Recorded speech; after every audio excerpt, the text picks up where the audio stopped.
my distinct honor to welcome you to Indian Springs School to celebrate the remarkable life of MacDonald Mac Fleming.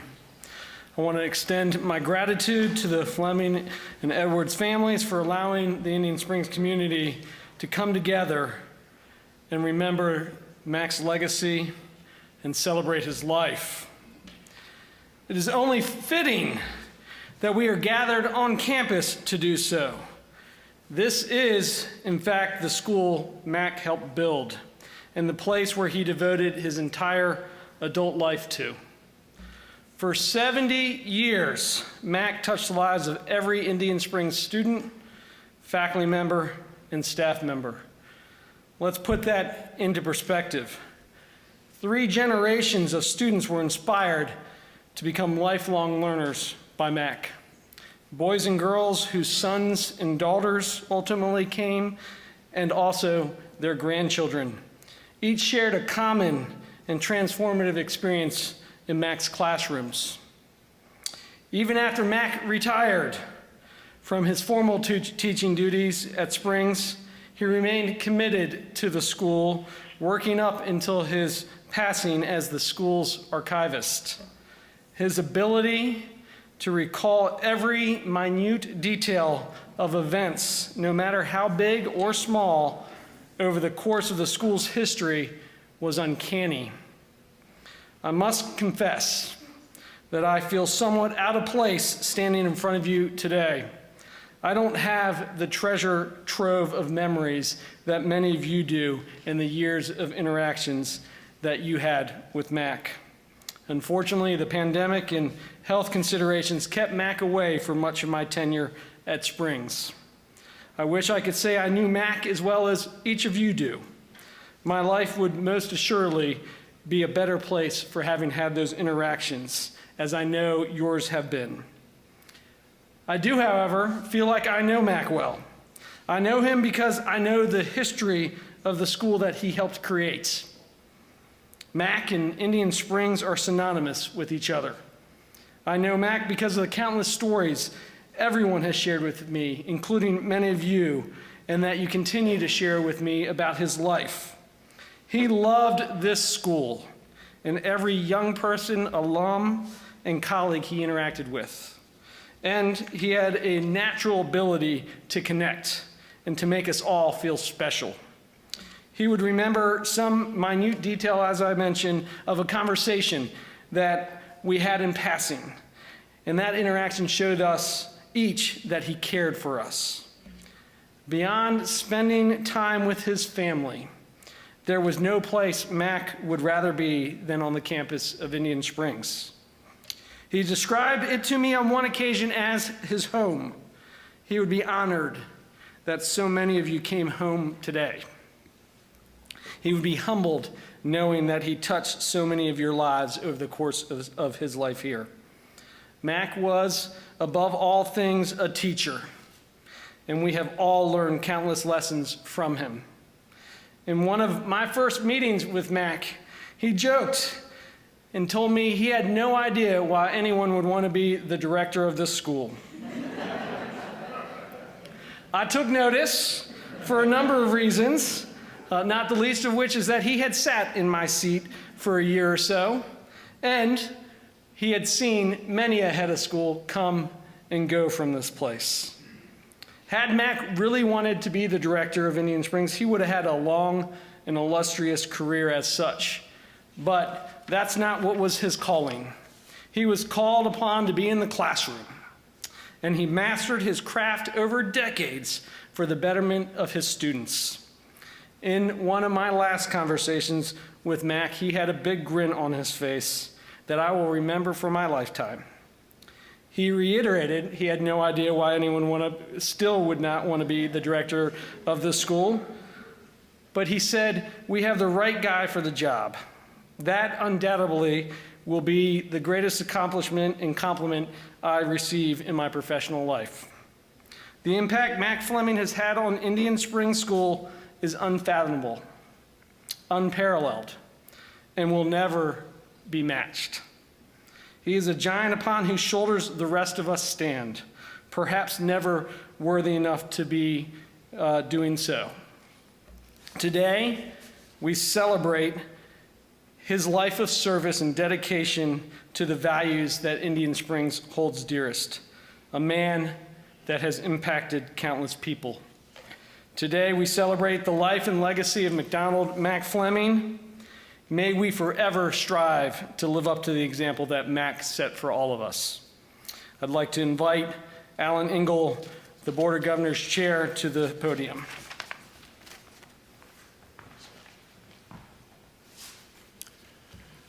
I am honored to speak with you today, not really as chairman of the Board of Governors, but as a former student of Mac Fleming. I recall sitting in Mac's U.S. history class sometime, I sort of worked this out, I think sometime during the fall of 1971, around World Series time. It must have been, late September, early October. Mac made a comment about the series. And one of the wise guys in the class, of which we had many, having heard stories of Mac's prodigious memory, asked, "Mr. Fleming, can you tell us the starting lineup for the 1960 World Series?" Immediately, Mac responded, "The Pirates or the Yankees?" And at which point, he reeled off the starting lineup for the 1960 Pittsburgh Pirates. I had never seen or experienced anything like that before. But I then began to understand the rigor behind Mac's courses and his expectations of us as students. And frankly, after that, I couldn't get enough of sitting in Mac's classes, whether they be elective history classes or the government classes that he taught at that time. And as I have traveled around in my role as chair, I've seen that Mac has had a similar impact on scores of Springs students through the decades. When I would meet people all over the country, it was usually Mac that they asked about. And then they often told me about the influence that Mac had on their higher education and direction in life, wherever that journey took them. So I have the privilege and honor today to announce that Mac's name will be forever associated with the school with a service award that we will be presenting every year at graduation starting this year. The McDonald Fleming Distinguished Service Award will be presented to a member of the Greater Springs community. It could be faculty, could be an alumni, parent, or other, who embodies Mac's tradition of service to Indian Springs School. And in addition, some of you know, but I'm pleased to announce that a new permanently endowed scholarship has been established in Mac's name by quite a few alumni and friends. So starting next year, a worthy Springs student will be awarded and named the recipient of this scholarship.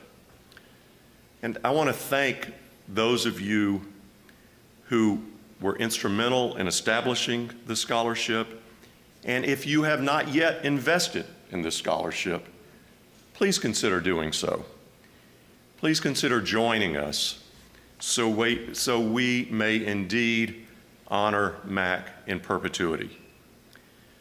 It is our hope that the name of McDonald Fleming, through the award and the scholarship, will always be associated with excellence, honor, and commitment to Indian Springs School. Thank you.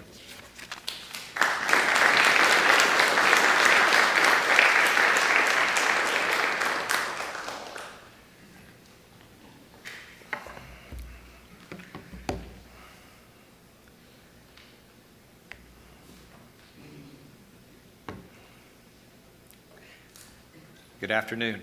I'm Richard Neely, Dr. Neely. I was a colleague and friend to Mac Fleming.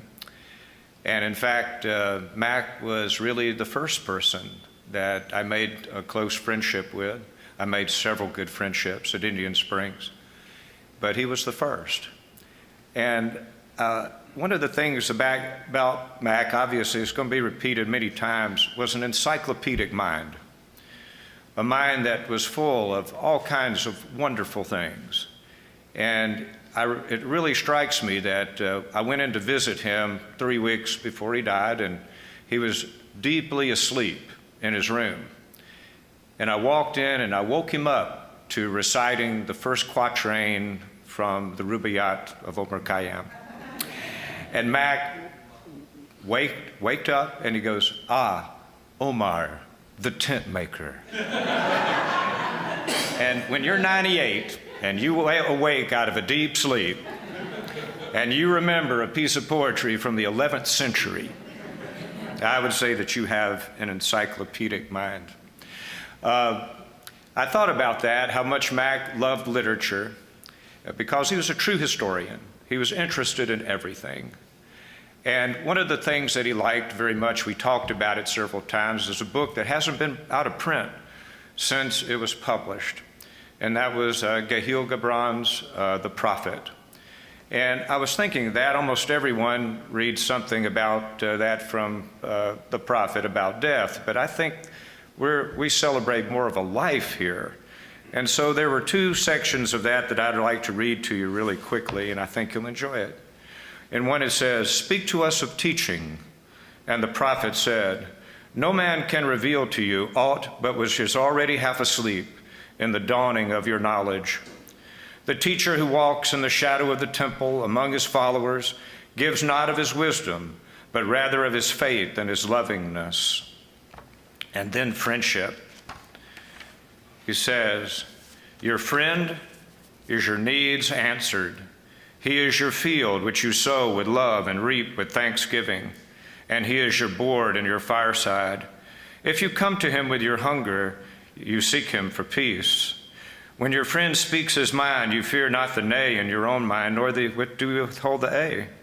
And when he is in silent, your heart ceases not to listen to his heart. For without words in friendship, all thoughts, desire, expectations are born and shared with joy that is unacclaimed. When you part from your friend, you grieve not, for that which you love most in him may be clearer in his absence, as the mountain to the climber is clearer from the plain. And let there be no purpose in friendship save the deepening of spirit. And let your best be for your friend.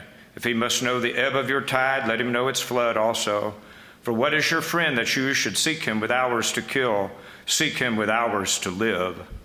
For it is him to fill your need, but not your emptiness.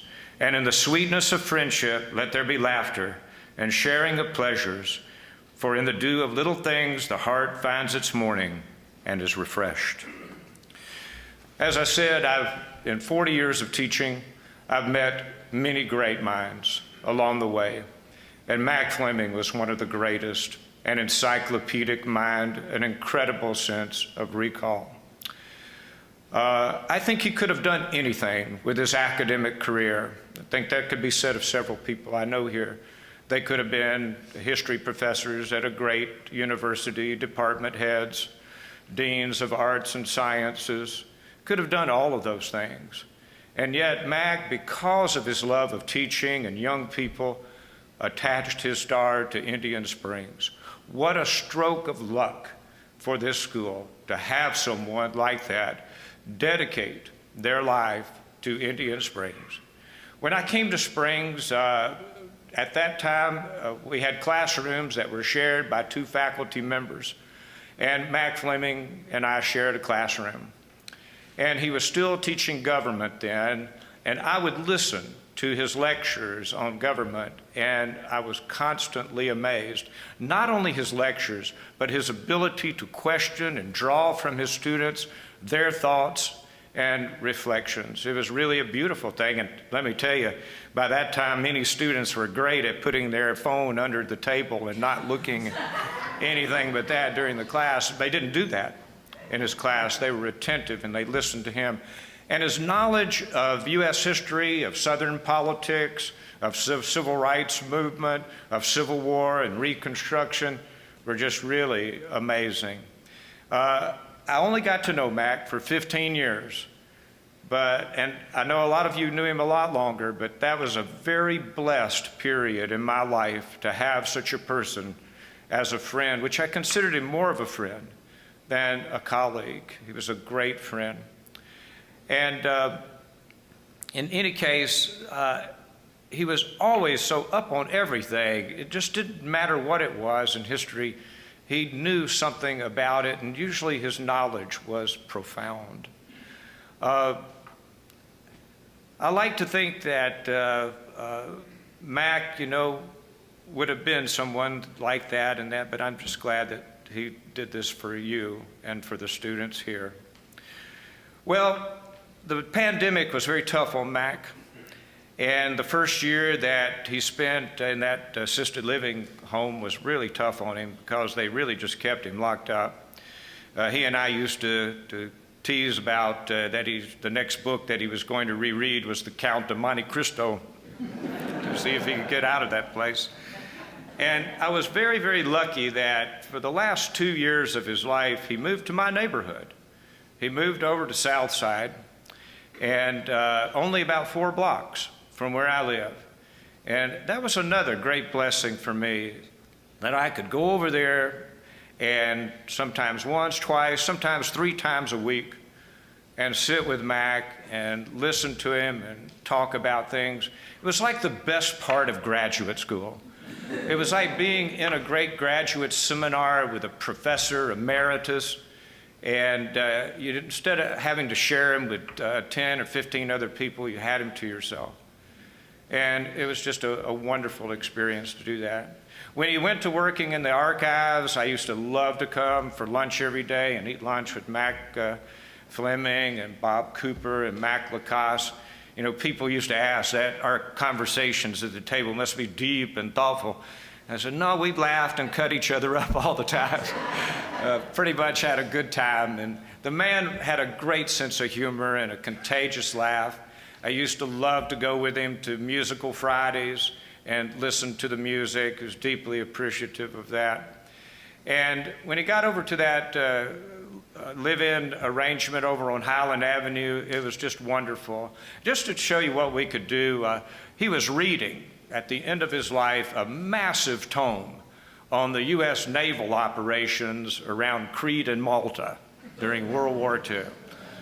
And so we went from a discussion of World War II and the German paratrooper drops on Crete, all the way to talking about the Knights of Malta, and then into the Crusades, and then to the Golden Age of Spain and Latin American history. And he's always just amazed me at everything that he knew about all of these different subjects. And at the end, I think that I was the one that was most blessed. The ancient Greeks believed that the only real immortality was the immortality of remembrance. When a person died and they went to the other life, they existed as a shade of their former self. And if people remembered them, that shade could be almost like a living presence in the afterlife. If you ran into an Achilles or an Agamemnon, they would be like a living presence. And I tend to think that that is a little bit of the immortality of teaching, that you have impact and influence over people's lives, young people's lives, and you never know where that influence is going to stop.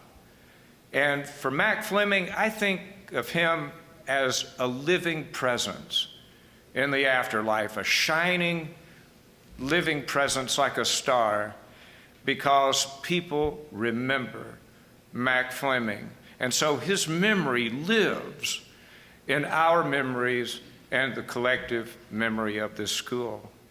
It was my great pleasure to know him and my great honor to call him friend.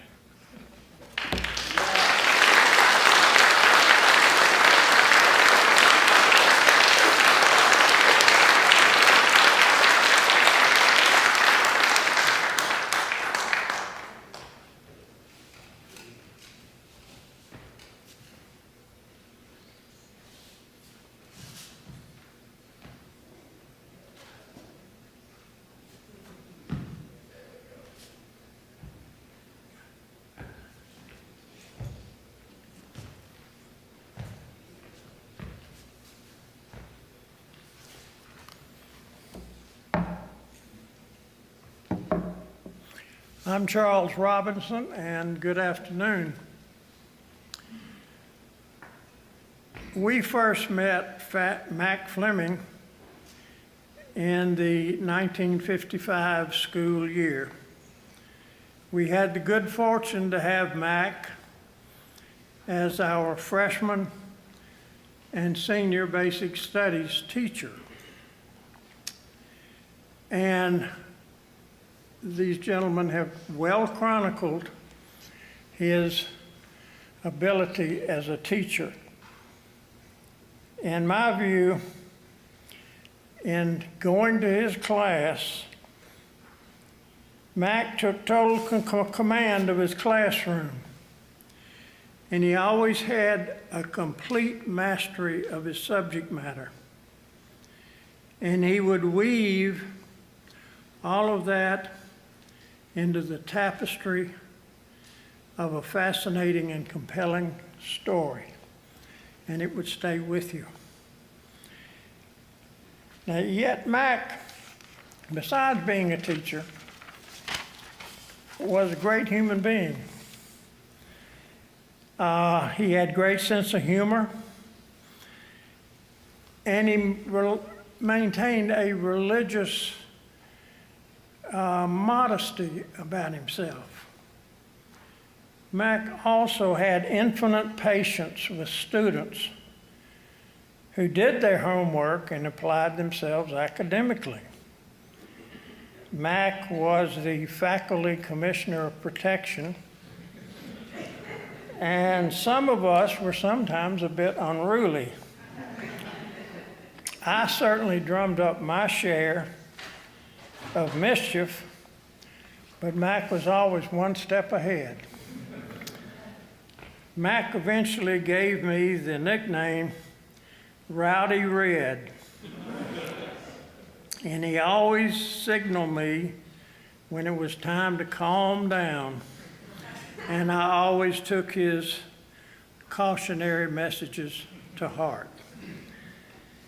Later, in our discussions, I would learn that Mac's infinite patience was born out of his profound understanding of adolescent behavior. Fast forward 25 years after 1959, and I returned to Springs as chairman of the board. And soon thereafter, in the late 1970s, Harvey Woodward's endowment was exhausted. The money had run out. And Springs was in very stormy seas, struggling to navigate through our financial woes. I discovered something about Mac that I didn't know, and that he had a warrior mentality. That warrior mentality probably derived from his distinguished Navy service during World War II, and also his character. Mac was a pillar of strength and commitment to Springs during those stormy times. Mac's leadership and gravitas kept the faculty loyal and intact during those uncertain times. Then in 1980, we had an abrupt departure of our director, and Mac reluctantly took the helm for the coming year. Mac took the position only because he knew he was the last resort. The faculty so admired and respected Mac that Springs enjoyed one of its finest years, and we emerged into smooth sailing once again. Mac then insisted on returning to the classroom because of his love of teaching. Mac knew that teaching was his gift, and he wanted to practice his craft. Mac was not interested in fame, nor power, nor wealth. Mac never needed to do a search for self. He knew who he was.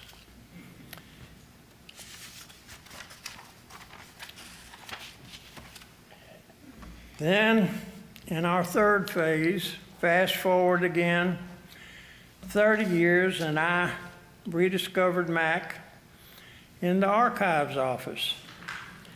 I was 70 and Mac was almost 90 years old. Mac loved being surrounded by the history of his life's work, and he enjoyed recounting his participation in creation made during the early days. I had always deified Mac, but during this senior period we became friends, though I never stopped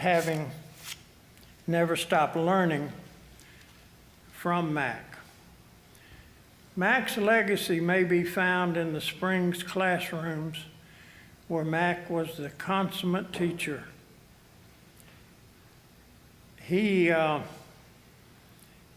His lasting monuments are the Springs classrooms, which are now our hallowed halls.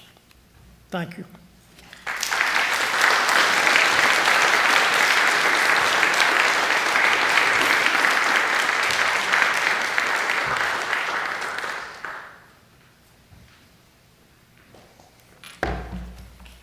Good afternoon.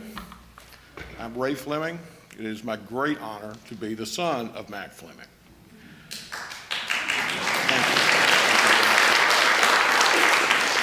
It's wonderful to hear all these testimonials about his excellence as a teacher, his patience, his kindness, all the good things that a teacher should have. I do have to draw attention to the fact that he did not always enjoy that reputation.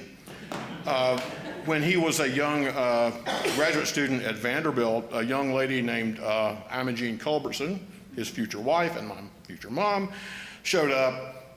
She was studying biology, but they forced them to take some history, and she heard that there is this stern, forbidding, unfriendly, unkind character named Mac Fleming teaching history. Don't go there. He's such a strict grader. So she went to summer school to avoid him. But they later, obviously, she changed her mind about him later, and the rest is history. The British historian A.J.P. Taylor said that the job of any historian or historical writer is to make the audience ask the question, or the reader ask the question, what happened next? And that, my father was certainly a great storyteller. I found that out when I was very young. Of course, I had the privilege of knowing him for 60 years. When I was a little boy, there was some kind of drama, a TV drama on about the years leading up to World War II, and it was focused on Winston Churchill and his struggle against the people who wanted to appease Hitler. Now, I'm just a little boy, so here's this TV show on educational TV that's got a bunch of people, middle-aged men in suits, arguing with each other, making speeches and talking, and then there's another scene where they're talking, and another scene where they're talking. That would have put me straight to sleep, but my dad was sitting next to me and gave me a running commentary on it, and that kept me glued to the screen. Now, here is this idiot named Neville Chamberlain who thinks he can trust Hitler. There's actually a scene where Neville Chamberlain looks at Hitler and says, I can look into your eyes and see that you're a man I can trust. And that's I got one of my dad's big booming laughs at that point. But he, of course, pointed out there's this great man named Churchill who's waiting in the wings and who will take command and lead England to victory. I had, of course, far more opportunities than most people to listen to my dad's stories. When I was a little boy, still a little boy, we would go to visit my grandparents, my mother's parents in Lebanon, Tennessee. had kind of a small house, and my dad would go out and take these long walks. I now realize it was because there were 7 people stuffed into this little house with 1 bathroom, and we got to get out of here or I'm going to blow up. So we would go on walks, and he would do kind of a forced march. I mean, he was physically fit all his life, remarkably physically fit. And he would give little impromptu history lessons. One of my favorites, which I asked him to tell me more than once, and this tells you something about me, was the diplomatic dominoes that fell that started the First World War, all the way from the annexation of Bosnia and Herzegovina on to the first shot. And then the story of the Schlieffen Plan and the failure to keep the right wing strong, and the failure of the German plan to crush France. I asked him to tell me that more than once, and this is a little boy here. Again, telling you what a good storyteller he really was. And that's the key to it all. If you were lucky enough to take his course in American history, you knew that he loved particularly the populist debunking school of history. He was a man of his time. He grew up in the 30s and 40s, and of course he was influenced by the Great Depression, by the New Deal. And he particularly loved to tell the stories of the robber baron era. In particular, the so-called Erie War. Everybody will know what I'm talking about here if you took his course. The struggle between Commodore Vanderbilt and the scoundrelly crew of Fisk, Gould, and Drew over the Erie Railroad, which lasted from 1866 to 1868. Of course, it wasn't a real war. There was no blood spilled. But just like the story of Winston Churchill, in my dad's hands, or in his voice, this tale of 19th century white-collar crime became fascinating, compelling. The story of how both sides bribed the legislature in Albany, New York, and how the Fisk, Gould, and Drew finally got the better of Vanderbilt with a watered stock scheme. My dad loved to tell that story. He did not hold back on the dark side of American history. He would certainly told you about our dark history of racism, genocide, also the scandals, abuses of power, whether it's the Teapot Dome scandal in the 20s, or the demagoguery of the McCarthy era, or the Watergate scandal. He did not do this in order to instill contempt for America in his students. He was the most patriotic man I ever met, but he just wanted his students to grow up. And I can say that having listened to his version of history, I was prepared for the scandals and demagoguery that we have had to live with in more recent years.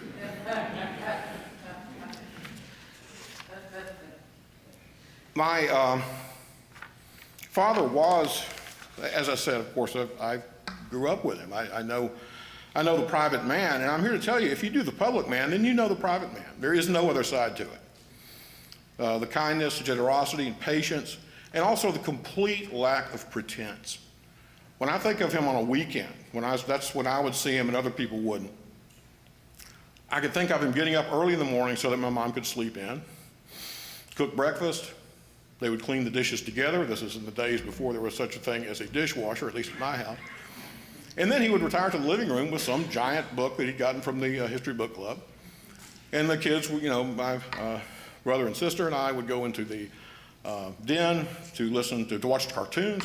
And as soon as you heard the theme music to the Warner Brothers Bugs Bunny show, my dad would drop that book and come right back in there to laugh again at the Bugs Bunny dueling and matching wits with Marvin the Martian or Yosemite Sam. That wonderful laugh that everybody knows would just come booming up. And when that show was over, he would go back to read his book again. In each case, doing something he loved and doing it without the slightest worry about what kind of, whether or not he's impressing somebody or making himself look good or look important. This is a man that did things that he loved. And he loved his family, of course, more than anything, but he loved history. He loved what he did for a living. He was a truly happy man. I miss that glorious laugh, most of all. I'll close by saying that I will say on behalf of my family, my most heartfelt thanks to Indian Springs School, the students, the administration, the faculty, and the alumni for the generosity and respect that they showed my father throughout all his life, or all his career here. It's a rare thing for a man to be able to remain involved in an institution like that as long as he did. And from the bottom of my heart, I thank you.